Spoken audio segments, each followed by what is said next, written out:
Bonjour à toutes et à tous, Mériliane Poussière d'Étoiles, j'en suis à ma 3e semaine de la naissance de cette chaîne, donc je tenais à vous remercier pour vos petits pouces, vos commentaires, vos abonnements, et si éventuellement vous n'êtes pas encore abonné, je vous invite à le faire si vous en avez envie bien entendu, en activant la petite cloche et puis en sélectionnant toutes. Comme ça, vous pourrez être prévenu de mes futures vidéos. Voilà. Alors, le thème qui va être abordé cette semaine, c'est le thème du voyage. Aujourd'hui, je vous invite vers un voyage vers l'Égypte antique. Pour cela, j'ai utilisé trois, trois jeux principaux, dont un supplémentaire. Habituellement, je suis sur 3, mais je pense qu'il y aura peut-être la petite carte finale du jeu de l'Umrazai parce que je l'affectionne beaucoup et puis je pense qu'il a beaucoup d'attrait et puis de références un peu à l'Égypte. En tout cas, c'est ma perception. Donc j'ai utilisé un oracle égyptien. Alors comme vous le voyez derrière toute ma table, on voit qu'il y a donc l'oracle égyptien qui provient de femmes actuelles. Alors oui, c'est un jeu qui a été inspiré et créé par un astrologue parce que tout simplement je n'ai pas eu d'attirance pour des jeux propres à l'Égypte et celui-ci vraiment me parle énormément. Il y a l'oracle d'Isis, l'oracle de la Triade et comme je vous l'ai dit peut-être une petite carte de l'Umrazai. J'ai déjà effectué le tirage concernant l'oracle égyptien. Nous allons découvrir ensemble les cartes. Donc je les retourne toutes et ensuite je vous les montre et puis je commence la lecture. Alors voyons voir. On va essayer de les disposer correctement. Oui, j'ai fait une pyramide à l'envers avec 2 cartes supplémentaires. Mais avant toute chose, je pense que je vais d'abord tirer une carte de l'oracle d'Isis. Ça m'appelle. Donc, vous allez m'entendre battre les cartes pour avoir la petite carte concernant l'oracle d'Isis. Alors, quel est le message à faire passer pour les personnes qui vont regarder ma vidéo? D'accord. Oh, c'est une carte assez forte. Il s'agit, je vous la montre, le miracle d'Isis. Alors,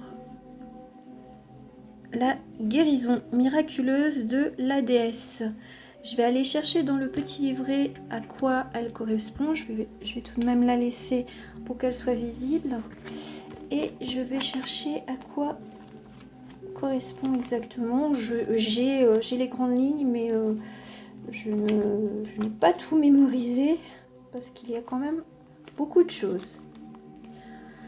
Donc concernant le miracle d'Isis, Isis procédait à des guérisons miraculeuses, talent pour laquelle elle était très connue. À vous, chère initiée, elle offre l'un de ces miracles. Vous avez un problème apparemment insoluble qui vous gêne depuis longtemps et dont vous n'arrivez pas à vous débarrasser. Anciennes blessures, addiction, relations ou lutte intérieure. Aujourd'hui, on vous donne la possibilité de vous en défaire comme par magie. Oups. Lâchez prise et laissez faire la déesse. Bon, bah voilà. Si vous faites appel à Isis, en tout cas, en cette carte, le miracle d'Isis, elle vous aidera justement à vous libérer de certains fardeaux, certaines gênes, certaines complications que vous avez dans votre vie. Voilà. On va découvrir ensemble vraiment toute la lecture par rapport à l'oracle égyptien. Alors voilà.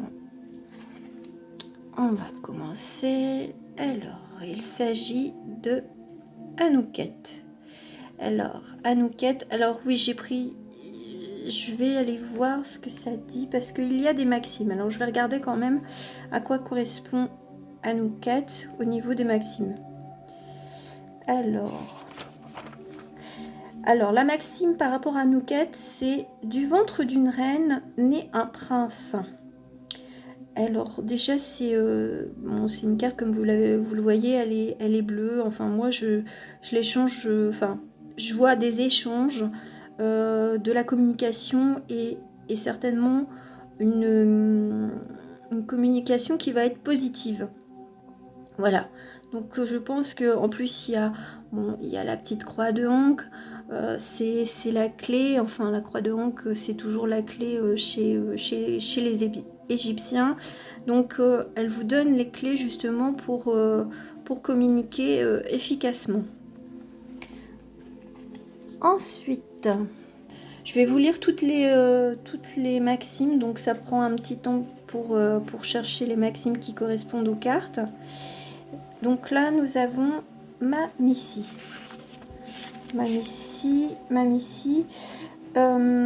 Donc, naître marque le début d'un long voyage. Donc là, on voit 3 personnages. Je pense que c'est plutôt... Enfin, c'est encore une carte assez positive, dans le sens où on réfléchit calmement, paisiblement, en regardant, enfin pour moi, je vois celle-ci, enfin ce personnage-ci, qui regarde et qui regarde vraiment plus haut. Donc je pense que c'est au niveau spirituel. Elle regarde vers quelque chose de très spirituel, donc une certaine stabilité. Moi, je dirais, c'est porteur de bonnes nouvelles. C'est des choses enfin, je veux dire, qui pourront donner, par rapport à des prises de décision qui ont été faites par le passé, je pense que ça va porter ses fruits. Voilà ce que j'entends. Alors, nous avons le papyrus. Bon, je vais regarder. Alors, élever son âme, c'est savoir communiquer avec le verbe. Bon, bien entendu, on sait que c'est enfin, le papyrus, c'est l'écrit, c'est les échanges de communication.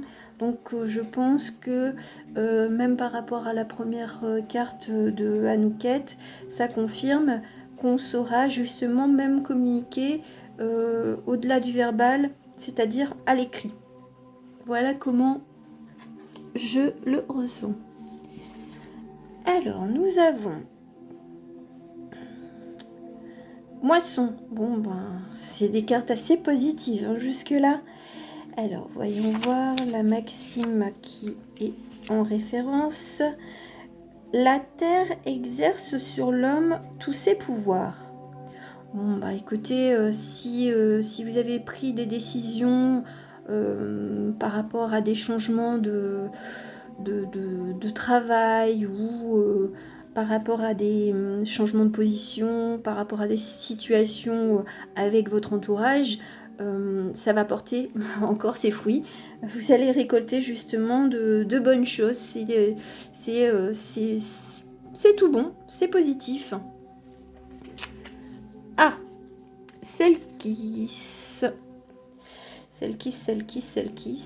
Voilà. Alors, Selkis. Voyons voir. Alors, la sagesse met l'initié à l'abri de ses peurs. Bon, moi, ce que je ressens, c'est c'est une mise en garde. Justement, c'est peut-être une mise en garde parce que là, comme on est assez dans le thème de la discussion, des échanges avec autrui, de prise de décision, je pense qu'il y a une mise en garde. Si on annonce à des personnes qu'on ne veut plus faire certaines choses ou qu'on n'accepte plus certaines situations, je pense qu'il y aura peut-être du remous. Il y aura peut-être des choses que les personnes ne comprendront pas forcément votre changement d'attitude ou votre prise de décision. Et peut-être que malheureusement, on sera contre vous et peut-être qu'on dira des choses derrière votre dos. Voyons voir. Alors, ça c'est pour, on va dire, la base. Alors, la barque. La peur flotte sur l'eau trouble du temps. Mais justement, vous allez faire le bilan des actions, qui soient positives ou négatives, et puis peut-être prendre conscience de ne pas commettre les mêmes erreurs du passé, de ne pas faire confiance aveuglément en certaines personnes.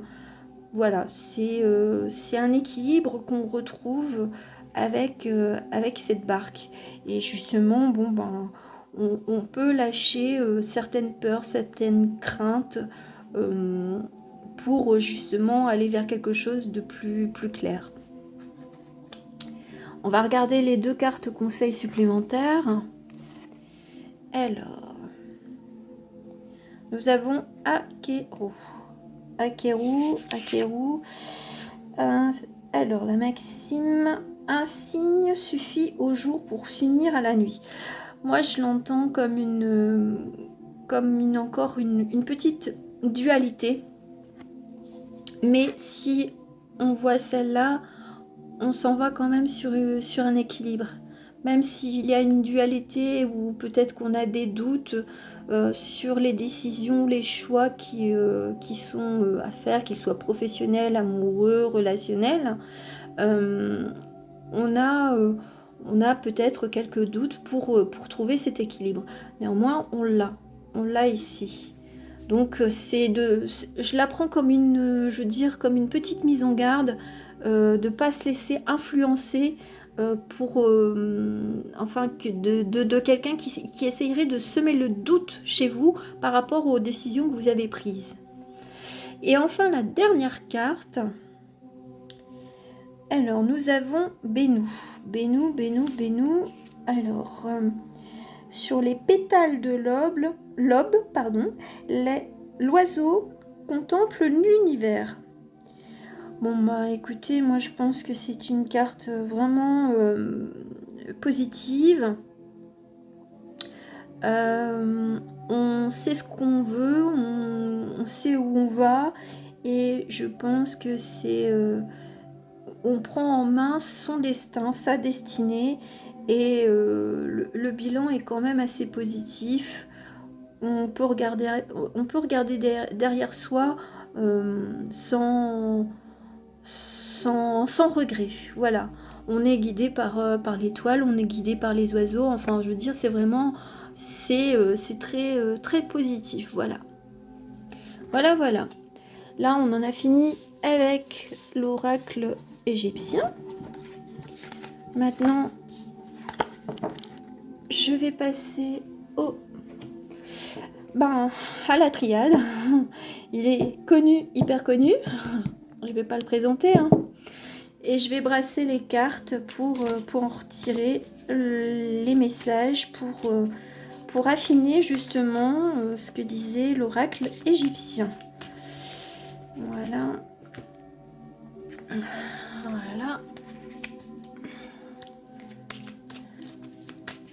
Oui. Ça va, ça parle. J'ai même pas le temps, ça saute. Ouf. Là j'en ai 2. Allez. 1 et 2. Alors, est-ce qu'il y en a encore? Oui. Très volubile. On dirait que là, la triade veut parler. Et puis... Oh, là c'est par 2. Je sais pas pourquoi, mais bon. Moi je les prends, hein. Et puis, je vais aller sur la dernière. Oui, voilà. On a un 9. Enfin, comme certains le savent, j'aime le chiffre 3. Donc, 3 lignes. Donc, on va les découvrir ensemble. Parce que j'ai pas... j'ai vu quelques cartes qui ont sauté, mais bon, voilà. Je découvre en même temps que vous. Alors, Ok. Je vous les montrerai, bien entendu. Alors, on est... D'accord. D'accord. Alors, c'est la continuité. Nous avons la carte de la nécessité, la carte de la mort, et nous avons la carte de la sagesse. Je préfère interpréter par 3.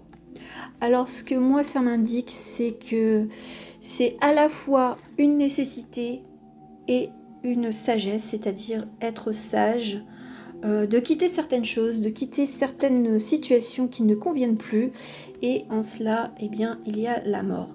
La mort d'une relation, la mort d'anciens schémas, la mort peut-être par rapport à un travail qui ne vous convient plus.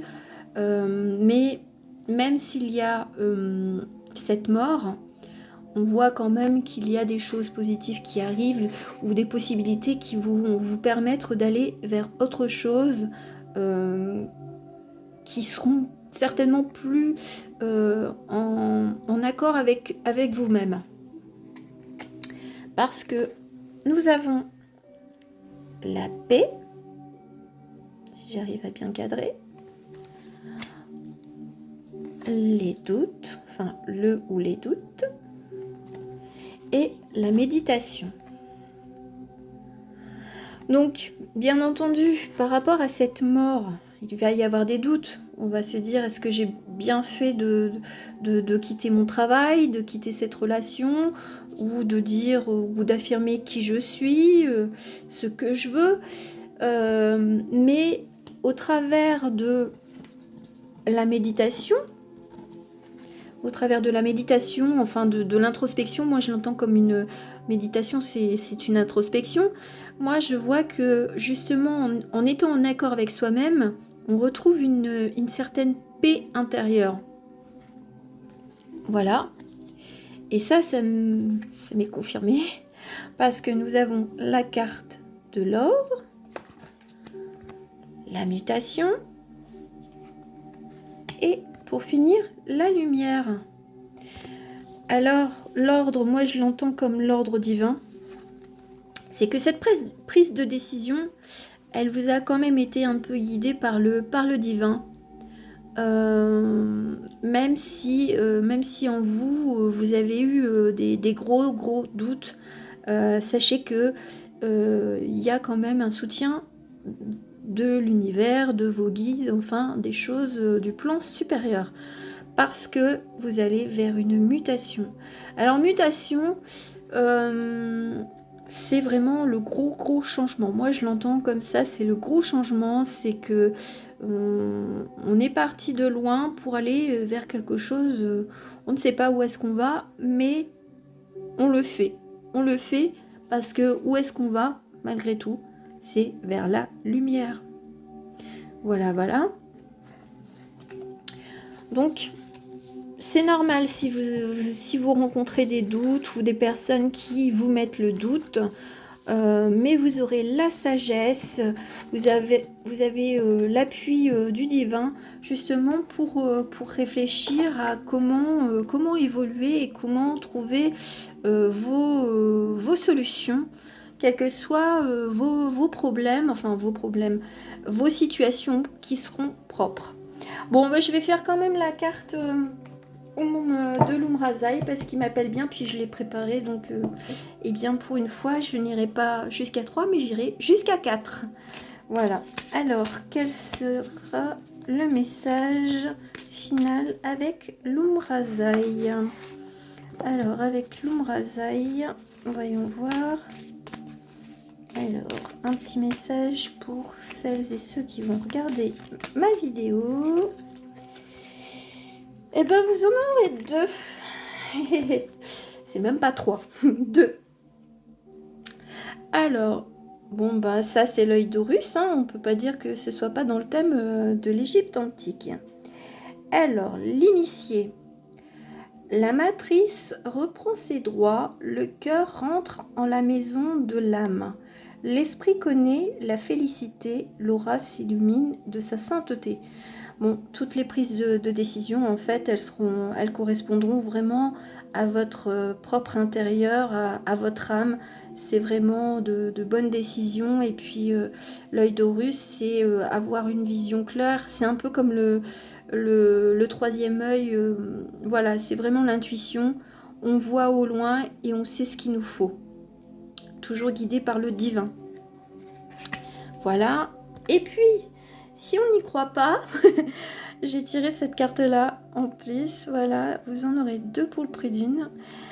C'est laisser passer la lumière. Nourrir ce que je veux voir grandir. Bon, bah, quelque chose de lumineux. Donc, trouver ce qui vous ferait plaisir ou ce qui vous fait plaisir. Et puis surtout, tournez-vous vers les personnes qui vous correspondent et qui vous écouteront avec bienveillance. Voilà, j'en ai fini pour cette première guidance, première lecture sur le thème de l'Égypte antique. Donc j'espère que vous aurez apprécié cette petite vidéo. Et si c'est le cas, n'hésitez pas à me laisser un petit pouce, à me mettre un petit commentaire. Et puis je vous dis à très bientôt. Ciao, ciao!